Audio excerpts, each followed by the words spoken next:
Yes, brother. My friend is Hindu, and God is not there in stones, trees, in suns. Then they ask this: why you bow to only Kaaba? Why not in other directions?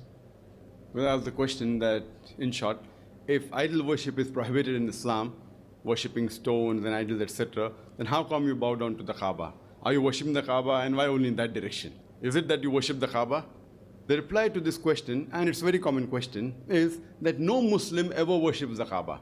The Kaaba is our Qibla. It is our direction. And we Muslims, we believe in unity.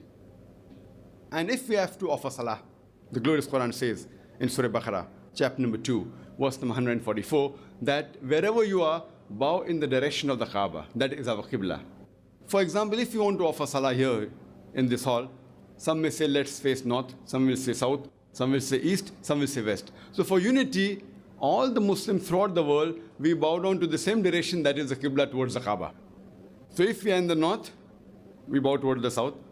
If we are in the south, we bow towards the north. If we are in the west, towards the east. If we are in the east, towards the west. And if we analyze the first person who drew the world map of geography, he was a Muslim, his name was Al-Idrisi, in 1154. Previously, the Muslims, when we drew South Pole on top and North Pole down. Kaaba was in the center. Later on, the Western cartographers came and they turned the map upside down. North Pole on top and South Pole down. Yet the Kaaba is in the center, alhamdulillah.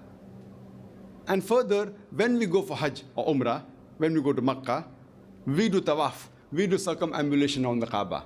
The reason is because it is a command from Allah subhanahu wa ta'ala and our beloved Prophet Muhammad sallallahu alaihi wasallam. But if we have to think logically, what I can think is that every circle has got only one center. So when we circumambulate around the Kaaba, we are testifying that there is one Allah subhanahu wa ta'ala, there's only one God.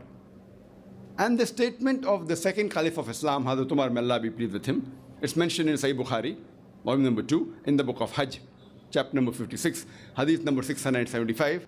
Hazrat Umar, may Allah be pleased with him, radiyallahu an, he said that I am kissing this black stone only because I saw the Prophet kissing it. Otherwise, this black stone can neither benefit me, neither can cause me any harm. So this statement that the black stone can neither benefit me, can neither cause me harm, is sufficient to prove that no Muslim ever worshipped the Kaaba. And furthermore, as a last logical reason that I give, is that during the time of the Prophet, his companions, there were several Sahabas who stood on the Kaaba and gave the adhan, gave the call for prayers. Now, which idol worshipper will ever stand on the idol he or she worships? So this is sufficient proof that we Muslims don't worship the Kaaba. It is only for unity, for direction, when we offer salah. Hope that answers the question.